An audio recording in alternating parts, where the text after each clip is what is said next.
Nós estamos na série Criados para Sonhar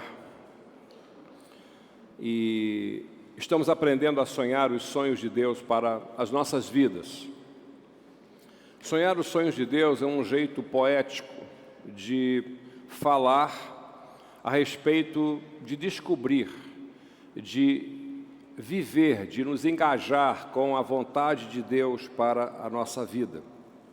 Domingo passado, nós aprendemos que Deus nos convida para realizar os seus sonhos, e foi assim com Abraão, foi assim com Jacó, foi assim com José, foi assim com Esther, foi assim com Ruth, e assim comigo e assim com cada um de nós também.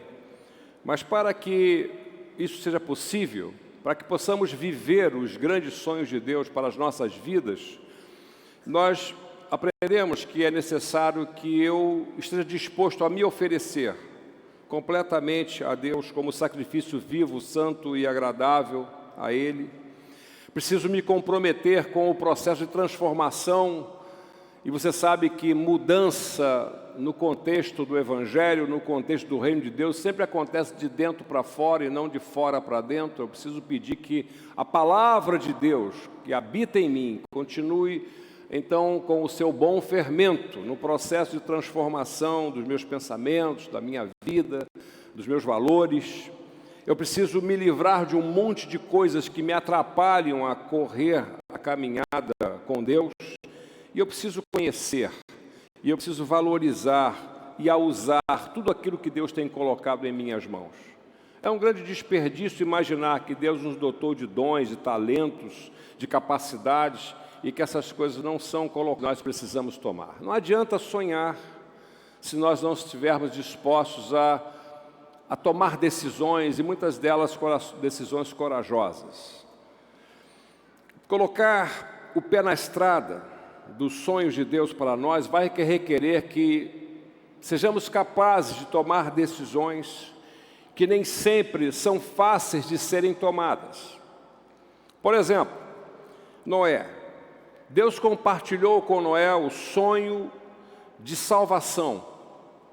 E Noé, ao ouvir o sonho compartilhado por Deus, tomou direto, que ele levou 120 anos construindo a arca para que ela pudesse ser um instrumento de sobrevivência em meio ao dilúvio. Sendo contra majoritariamente a opinião pública, fazendo alguma coisa que ele respondia para Deus, se envolvendo, trabalhando, se dedicando. Nós temos o caso de Abraão. Deus compartilhou com Abraão o sonho de formar um povo para si, a partir de Abraão e Sara. E aos 75 anos de idade, Abraão deixou o seu clã para caminhar com Deus, um lugar que Deus ia mostrar. Ele nem sabia para onde ia. Ao abandonar o seu clã, Abraão estava abrindo mão da sua segurança, estava abrindo mão de tudo aquilo que dava sentido para a sua vida e para iniciar uma aventura, uma grande aventura com Deus, que foi o que deu todo sentido para a sua vida, né? O sonho de Deus para Abraão, que chegou até nós. Foi assim com Moisés. Deus compartilhou com Moisés, depois de muito relutar, depois de muito argumentar, aceitou o desafio de ser aquele que iria ser o porta-voz de Deus diante do faraó. Quando Deus compartilhou com Paulo o sonho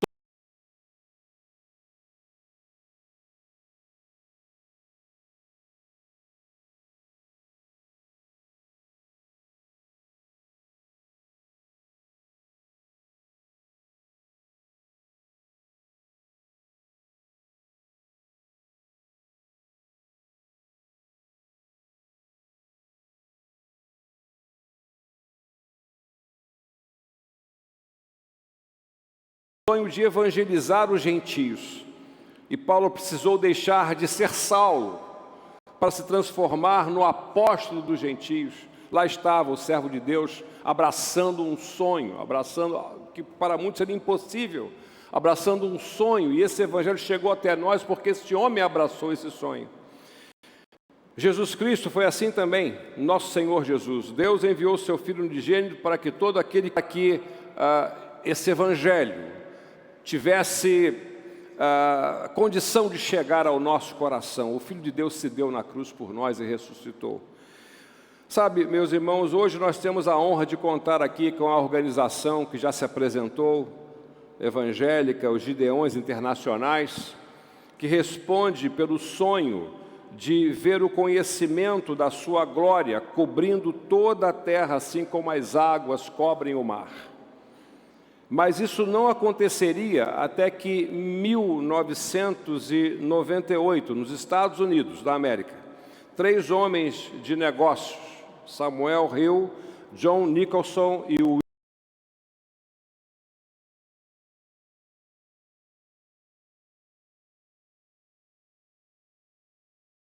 Wilson Knights, eles aceitaram se unir a Deus no sonho de fazer com que a palavra de Deus ela chegasse aos cantos mais remotos do planeta, chegassem a cada pessoa que pudesse então ter um Novo Testamento na mão. Imagina você sonhar isso em 1898, e hoje são mais de 2 bilhões de novos testamentos distribuídos. Preste atenção, um sonho, mesmo sendo um sonho, nós nos levantemos para abraçá-lo, para vivê-lo, para sonharmos com Deus e colocarmos as nossas vidas nas suas mãos.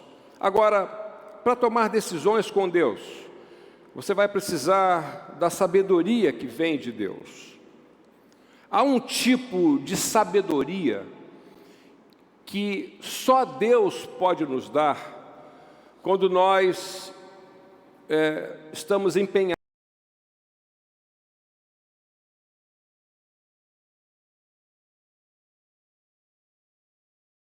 em dizer sim para Deus, para nos unir com o sonho dele.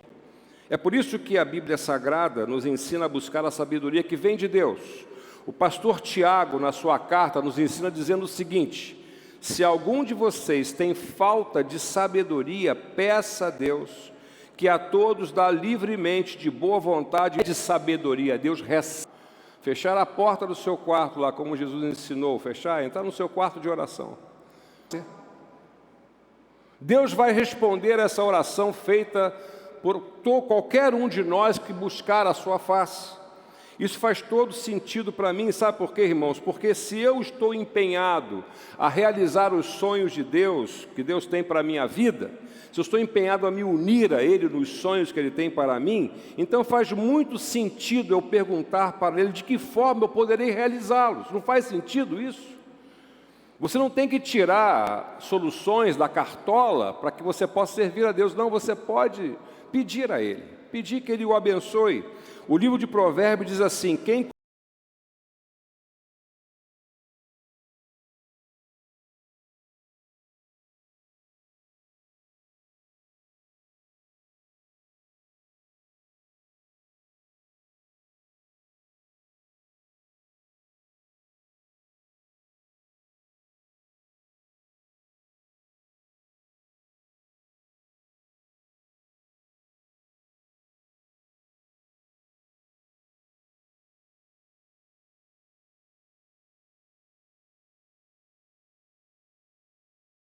confia em si mesmo é insensato.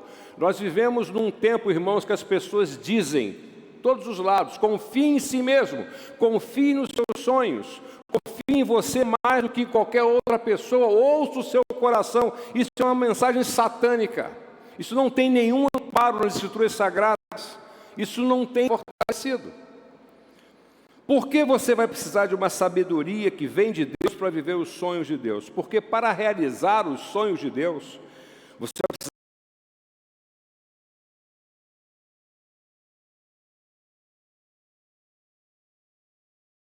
precisar saber o que, como e quando. O que é para fazer? Deus não espera que você faça qualquer coisa, mas Ele espera que você faça o que Ele quer que você faça. Não é sair por aí fazendo qualquer coisa, falando qualquer coisa, dizendo qualquer coisa. Não é isso que Deus quer. E cada um de nós tem uma vocação a ser realizada. Para fazer a vontade de Deus, você vai precisar saber como. Como fazer? Deus quer que você faça a vontade de Deus. Como eu conversei com o irmão semana passada aqui, e ele usou a expressão: tem gente, pastor, que quer fazer a vontade de Deus roubando para a gente fazer gol de mão. Não dá para buscar fazer a vontade de Deus com base na mentira, satisfazer uma vaidade pessoal. Não dá para você viver assim. Não dá para buscar fazer a vontade de Deus sem honrar aqueles que amam a Deus, que servem a Deus, sem reconhecer a igreja, sem amar a igreja, sem nutrir a igreja, sem interceder pela igreja. Não dá para buscar a vontade de Deus sem reconhecer que a igreja não é também um conceito etéreo da igreja de Cristo. Sabe, meus irmãos? Para fazer a vontade de Deus, você precisa saber quando. Preste bem atenção, as decisões que Deus espera que você tome na vida, para fazer a vontade dEle, não precisam ser rápidas, mas elas precisam acontecer no tempo certo, no tempo de Deus. O nosso Deus, o Deus a quem amamos, é um Deus que tem o seu tempo. Mas Deus enviou o seu Filho. As Escrituras Sagradas dizem em Gálatas capítulo 4, verso 4, que Deus enviou o seu Filho na plenitude dos tempos, debaixo da lei, nascido de mulher. Então, quando Deus planeja, quando Deus estabelece os seus sonhos e nos chama para vivenciá-los, Deus deu o seu próprio tempo. O que acontece é que, às vezes, quando Deus fala para a gente o que é, muitas vezes nós saímos assim com muita velocidade, sem considerar o como, sem considerar o quando e tudo saber o que. Não basta só saber. Os homens que mais me impressionam, servos de Deus, na história, tem a ver com, tem a ver com esse tema do saber a vontade de Deus, quando e como, né? É o que eu trago para vocês, o exemplo de Albert Schweitzer. Não sei quantos ouviram falar em Albert Schweitzer, ele era alemão, ele nasceu, esse velhinho aí simpático aí, ó, ele nasceu em 1875.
E ele fez um trato com Deus. E o trato que ele fez com Deus foi o seguinte: até os seus 30 anos, ele se dedicaria ao ministério pastoral, ele era um pastor, ele seria um pastor na Alemanha, e ele se dedicaria a uma das maiores paixões da sua vida, que era a música de Johann Sebastian, capítulo 1, um reavivamento. Estou me dizendo assim, pastor, estou lendo a Bíblia, comecei a ler a Bíblia, vou ler a Bíblia todo esse ano. E eles estão lá em casa também está acontecendo isso, né? Às vezes no café da manhã, né? Eu estou lá com a Liz, com a Ruth, e a gente está conversando, e aí está falando sobre as ações de Deus, como foi que Deus deu vitória, abençoou, como que Deus interferiu, e a gente vai nutrindo o coração da gente com essas histórias extraordinárias do mover de Deus, e nós vamos nos inserindo nessa história, vamos participando dessa grande saga que Deus começou com os seus servos, a escrever a história da salvação, que nós fazemos parte dela.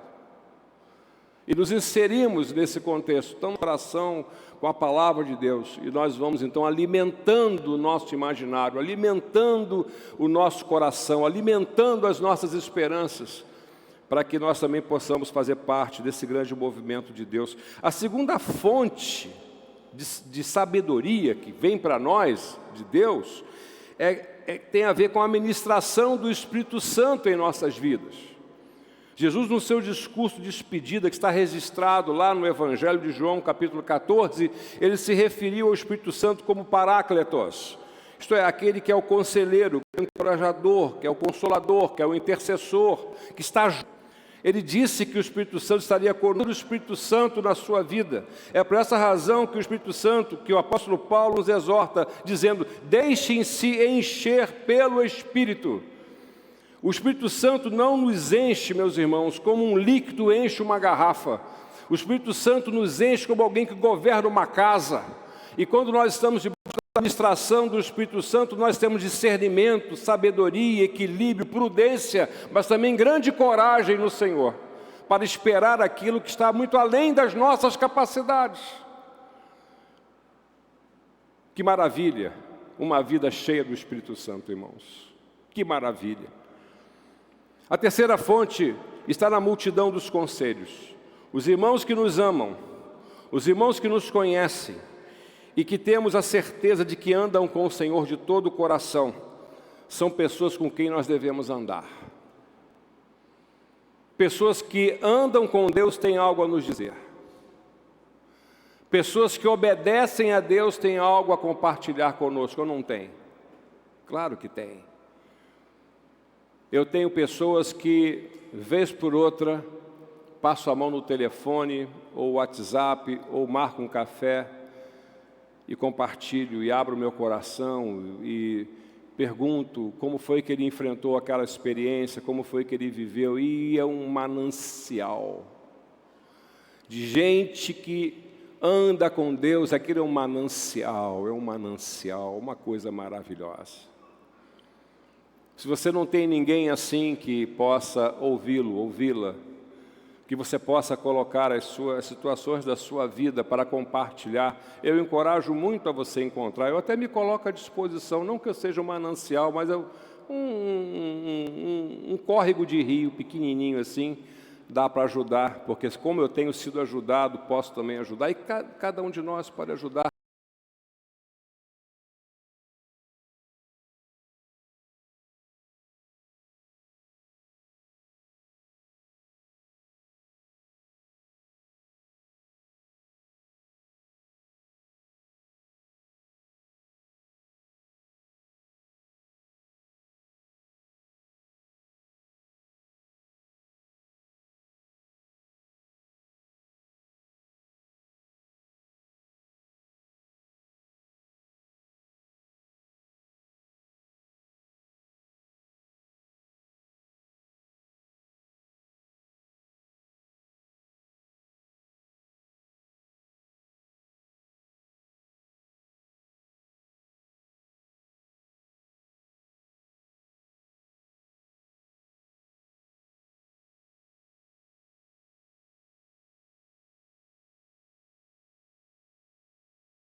se é de fato que você anda com o Senhor de todo o coração. A palavra de Deus diz assim: na multidão dos conselheiros há segurança, Provérbios capítulo 11, verso 14. Então preste bem atenção, preste bem atenção. Quando você pedir sabedoria de Deus, você vai precisar pagar pelo preço da salvação. Você não pode fazer boas obras, você não pode dar para Deus algo que equivale àquilo que Ele empenhou para nos salvar. Você não consegue fazer isso, não há como você fazer isso. Entretanto, a graça de Deus não pode ser confundida com coisa barata. É verdade que nós não podemos pagar pela nossa salvação, mas entenda que há um preço, e haverá um preço a ser pago por nós para viver a salvação, para anunciar a salvação somente em Cristo Jesus.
o preço da renúncia, o preço da obediência, o preço de tomar a cruz todos os dias, o preço da exclusividade da cruz de Cristo. Recentemente, um jovem que entrou na universidade no Sul, com os seguintes dizeres na sua camiseta, né? Só Jesus Cristo salva. Ele teve que tirar aquela camisa, teve que sair. Às vezes o cara fala assim, eu nunca experimentei um milagre de Deus na minha vida. É claro, você precisa de um milagre? Não, você precisa de manutenção, não é? É como o cara que compra um Fiat 147. Ele precisa de um mecânico? Não, precisa de um milagre, tá certo? Está entendendo? Uma coisa é Deus manter você ali todo dia, como alguém que mantém um hamster dentro da gaiola, fazendo aquele exercíciozinho, comendo a ração, bebendo a aguinha. Deus vai botando ali todo dia para você e tal. Mas se a gaiola é aberta e você é solto na mata, aí você vai precisar de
de alguns milagres.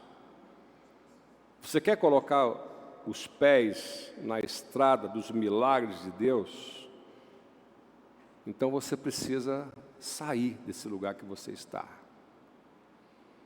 e abraçar os sonhos de Deus para você. No livro de Eclesiastes nós lemos que nos tire, que nos livre do medo paralisante, que nessa manhã nós possamos renovar o nosso amor pelo Senhor e possamos, Senhor, nesta manhã dizer que a nossa confiança está totalmente depositada. Que seja assim, Senhor, para a Tua honra, para a Tua glória e para a alegria do nosso coração. Nós oramos assim, Senhor, em nome de Jesus. Amém e amém. Amém, irmãos? Vamos ficar de pé?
Vamos cantar.